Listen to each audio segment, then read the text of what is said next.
अस्सलाम वालेकुम। मैं डॉक्टर द्रक्षा नशीन, क्लिनिकल फिजियोथेरेपिस्ट। आज की इस वीडियो में हम डिस्कस करेंगे कि हमने कब डॉक्टर को अपनी नी पेन के लिए चेक करवाना चाहिए। जब भी आप अपने घुटने में कोई अनईजीनेस या आप कोई सिम्टम ऐसा फील करें जिसमें आपको पेन हो, टेंडरनेस हो यानी कि हाथ लगाने से आपको दर्द हो रहा हो, स्वेलिंग हो, वहाँ से सोजिश हो यानी कि, या आपका घुटना थोड़ा सा टेढ़ा आपको नज़र आ रहा हो, कोई डिसलोकेशन यानी कि घुटना आप जिसको कहते हैं उसके ऊपर एक पटेला होता है वो निकली हुई हो, साइड पे गई हुई हो, इसके अलावा आपके घुटना बेंड करने में मसला आ रहा हो, आपको उस पर वेट डालते हुए मसला आ रहा हो, तो इस तरह के कोई भी सिम्टम जब भी आपको नज़र आएँ तो आपने बगैर तशख़ीस के कोई भी एक्सरसाइज खुद से नहीं करनी। क्योंकि हमारा जो एक नी जॉइंट है, मोस्ट इम्पॉर्टेंट नी जॉइंट है, इसमें सबसे ज़्यादा वेट बेरिंग हमारी बॉडी का जो वज़न है इसके ऊपर आता है। तो इसके जो इर्द गिर्द के जो मसल्स हैं वो हमारे लिए बहुत ही इम्पोर्टेंट है। वैसे तो हमारी बॉडी का हर ऑर्गन, हर मसल और सब कुछ इम्पोर्टेंट है, लेकिन कुछ जॉइंट ऐसे होते हैं जिनमें आपको बहुत ज़्यादा सोच समझ के कोई भी अपना उस पर खुद आजमाई करनी चाहिए।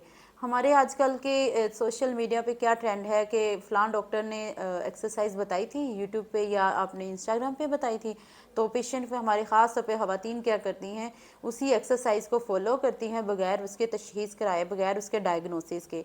तो सबसे पहले आपने क्या करना है, जब भी आप कोई ऐसा सिम्टम देखें तो आप अपने करीबी किसी भी ऑर्थोपेडिक डॉक्टर के पास या अपने किसी भी इवन जनरल फिजिशियन या फिजियोथेरेपिस्ट के पास जाएं, अपना प्रॉपर उसका डायग्नोस करवाएं कि उसमें मसला क्या है। क्योंकि नी जॉइंट जो है उसमें हमारे डिफरेंट किस्म के लिगामेंट्स पड़े हुए हैं, मसल्स हैं, हमारे टेंडन्स हैं, उसमें हमारी 3 बोन्स हैं, यानी कि 3 बोन्स या उनके अलावा एक पटेला बोन है जो हमारी बहुत ज़्यादा हेल्पिंग होती है हमारे मूवमेंट में। तो ये सारी चीज़ें आपने चेक करवा के उसके बाद आपने एक प्रॉपर अपना डायग्नोज बनवा लेना है।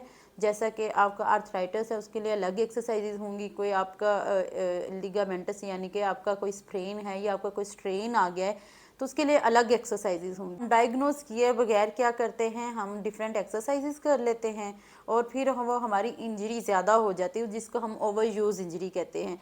एक मसल हमारा ऑलरेडी वीक है, ठीक है, हम जिस तरह हमारे मोस्ट फेमस मसल्स हमारे जो वॉक में, हमारे वॉकिंग पैटर्न में इम्पोर्टेंट है, हम रोल करते हैं, वो है हमारे क्वाड्रिसेप मसल्स। तो वो वीक अगर हैं तो हम फिर भी वो स्ट्रेचिंग एक्सरसाइज लगे रहते हैं तो वो हमारे बारीक बारीक धागे की तरफ फाइबर्स होते हैं जो ऑलरेडी वीक हुए होते हैं और फिर उनकी माइक्रो टीयरिंग स्टार्ट हो जाती है जो हमारी पेन बहुत ज़्यादा बढ़ जाती है। तो फिर उसमें हम आके क्या कहते हैं कि डॉक्टर का कसूर बना देते हैं कि फ़लाँ को चक्कर आया था या इंजेक्शन लगवा लिया था तो अब डॉक्टर ने बोला है कि सर्जरी करवाएं।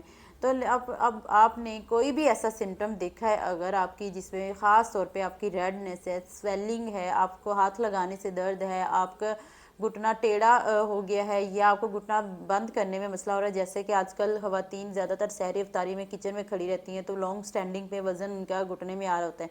तो अगर वही उन्होंने अगर पहले इसमें अनइवननेस यानी कि अनईजी फील किया है तो बेहतर है कि प्रॉपर एक आपकी वो इंजरी डेवलप हो जाए उससे पहले ही आप अपने डॉक्टर को दिखाएं और तशख़ीस कराएं।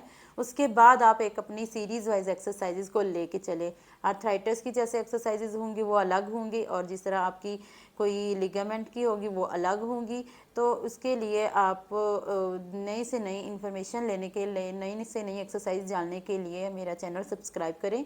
उसमें आपके लिए मैंने एक proper series wise exercise plan की है। इंशाल्लाह ताला मैं आपको इसी तरह नई से नई वीडियोज़ बना के इससे आगाही देती रहूँगी। जज़ाकल्लाह।